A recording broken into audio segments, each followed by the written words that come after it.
Well, hey everybody. Hope you had a great holiday and New Year, and you're ready to get things moving again in 2024. So I've been putting music out on all the socials for a few years here, and I just wanted to talk a little bit about myself and talk about how I got started in music, and hopefully this will interest you. I always enjoy when people tell me their stories of how they got started and what they love to do. So the first real memory I have of anything musical was kindergarten, I think, and I just remember hearing the song "The Battle of New Orleans" by Johnny Horton on the radio.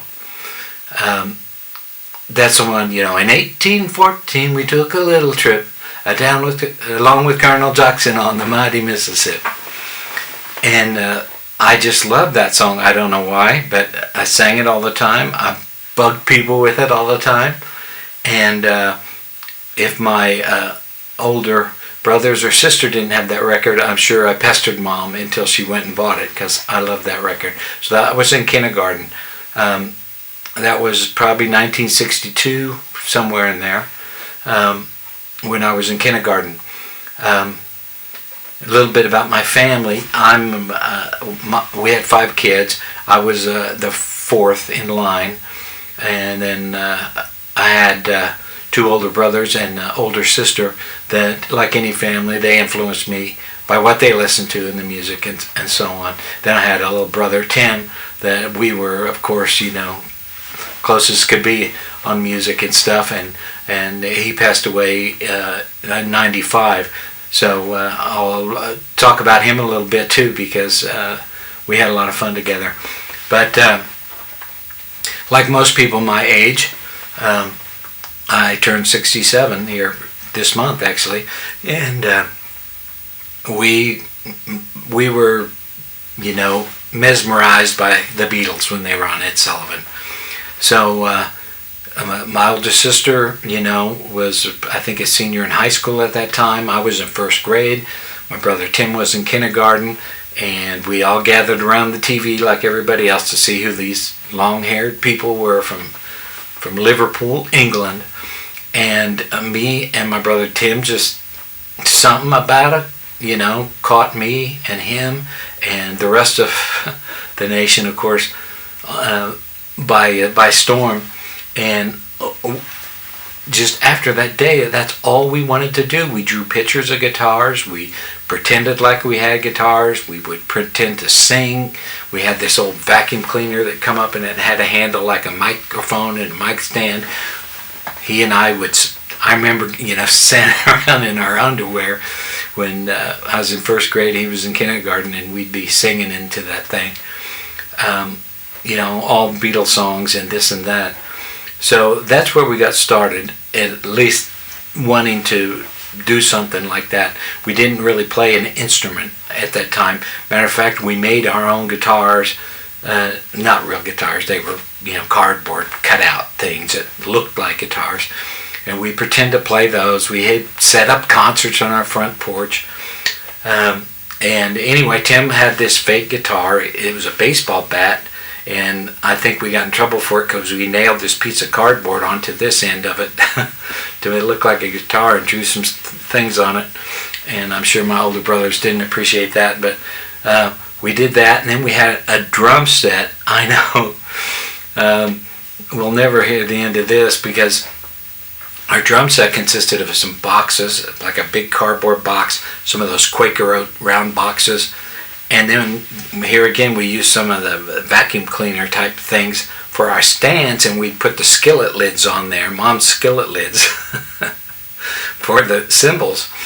And of course, our drumsticks were the knives, and we dinged the heck out of those skillet lids as our cymbals. And so that we were told never to do that again. But what I always find funny is our bass drum was just a cardboard box, but we needed some type of pedal to hit it.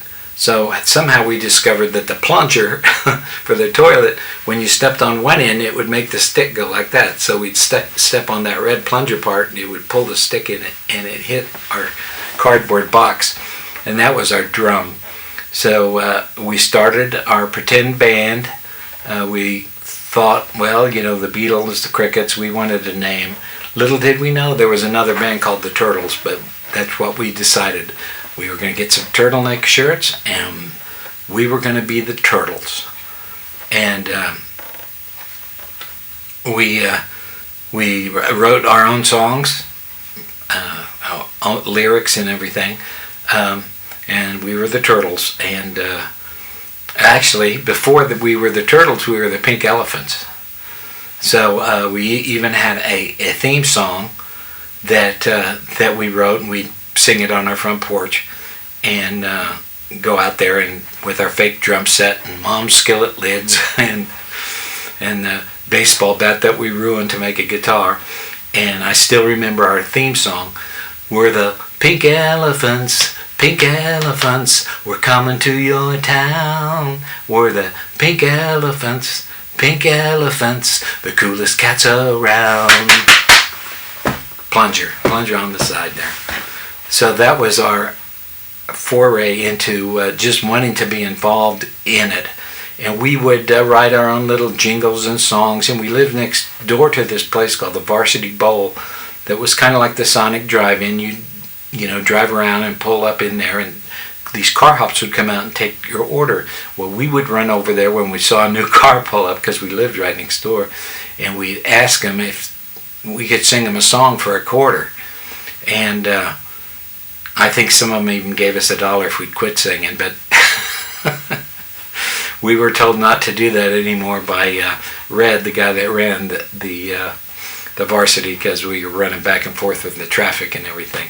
But that was we learned to make money before we learned to play an instrument. So, but really, we did that for the longest time, and I don't think it really was until Creedence Clearwater came around where we, said, okay, we want to take guitar lessons.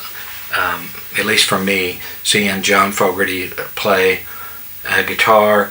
I know my brother and I went to see the band Baby. They were a band here in the Midwest that traveled up and down. That was probably a little bit later on after we had learned, took a few lessons, but they were real influential in, I know, Tim's life, because he wanted to switch to bass when he saw Stephen Crane playing bass guitar for them. We were already into McCartney and anything Beatles, so that was another turning point. But Creedence Clearwater started to take guitar lessons. We had, like I said, we had 5 kids in our family. Mom raised us, had 5 kids. She only cooked for 4, so we all learned to eat fast.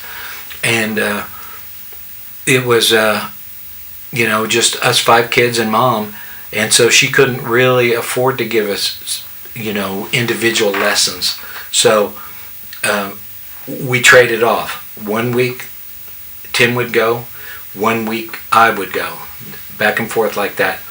And then I'd show him what I had learned, and then so the next lesson he'd already kind of got it down, and then he would show me what he had learned.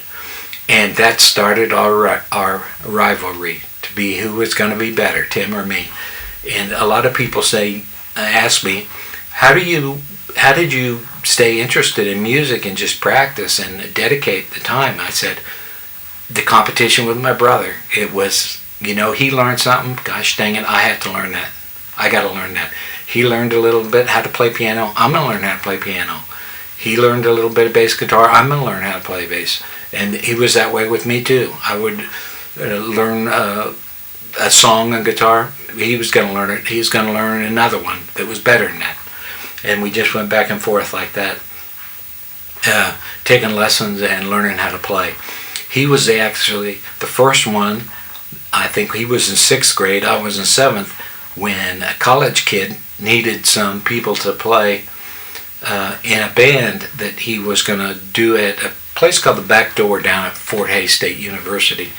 And he called himself Cripple Creek Survivors, which, Creedence Clearwater Revival was real big, so I'm sure that's where he got the name. And he asked us to play. My brother Tim was in the band, and he goes, I know my brother's a real good guitar player, we can get him to play the leads. So I was in 7th grade. The guy that was in college sang. He was a pretty good singer, but he couldn't play lead guitar. And then Tim played bass, and then I can't recall who was on drums. But we played that one dance, and we were pretty bad. And somebody threw a brick through the window when we were playing. That's probably the commotion we started. It wasn't good. And I remember we got paid a cheeseburger, cheeseburger basket, cheeseburger fries, and a Coke. And while I'm up there playing the gig, my best friend Wes Stegman, he ate my cheeseburger. So really all I got paid was some fries, half-eaten fries, and a half-drank Coke. So, but they were good times. Well, that was our first gig and only gig with Cripple Creek survivors. We didn't survive the Cripple Creek thing. So anyway, that was my first start in music. I'll do a little bit more, and then I'll try to do maybe another video so these aren't too awfully long. But then we started taking guitar lessons. We started our own band of school kids, junior high kids. Mom worked during the day, so when she was at work, oh boy, it was us alone. The older kids had moved out of the house already. We were in junior high, and we would set up all our equipment in the living room. We had a friend that played drums, another one that played guitar, me and Tim guitar and bass, and it was like, well, Mom closed the door to go to work. It was start moving the furniture around, setting up the amps and the guitars, making a bunch of racket, and learning songs, and then tear it down, make the house look just like it did before before Mom got home, so the house wasn't a mess. So that was how we got started. And I think we probably played a few birthday parties. We were called Smile, and we played a few birthday parties, and maybe a school sock hop. We got to play 1 or 2 songs, something like that. But it got us started. We didn't really do anything that besides a few birthday parties and stuff like that, and then that fell apart, and we would just kept learning, kept playing this and that. And then I'll kind of end this section with this story.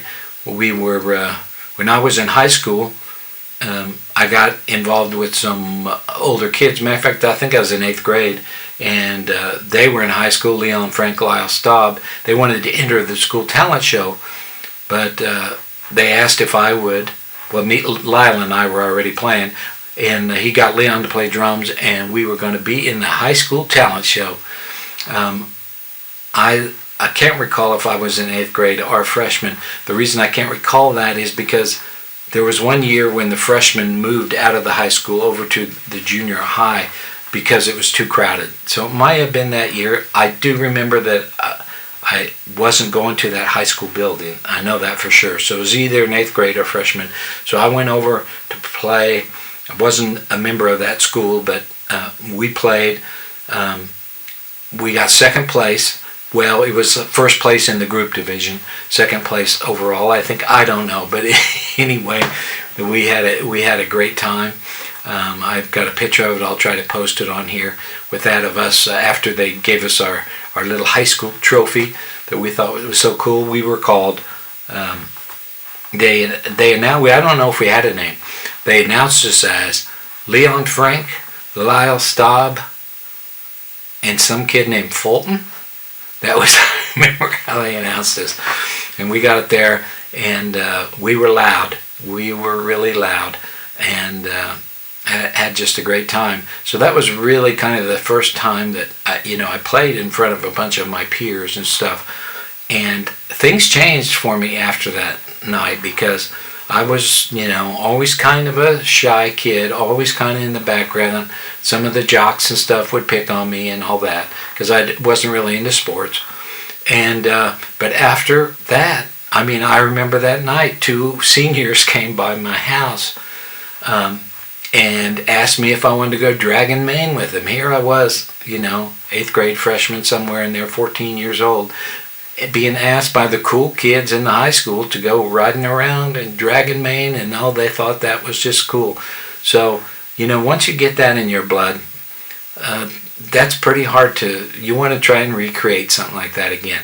So we'll leave it with that story there, and I'll continue on one of these a little bit more but that's how I got started in music, and up through first time with the Beatles, and then actually learning how to play guitar with Creedence Clearwater. Mark Farner with Grand Funk, he was another one that I liked.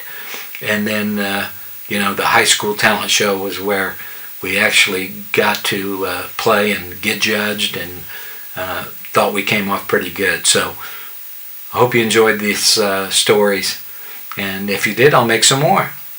Thanks for listening.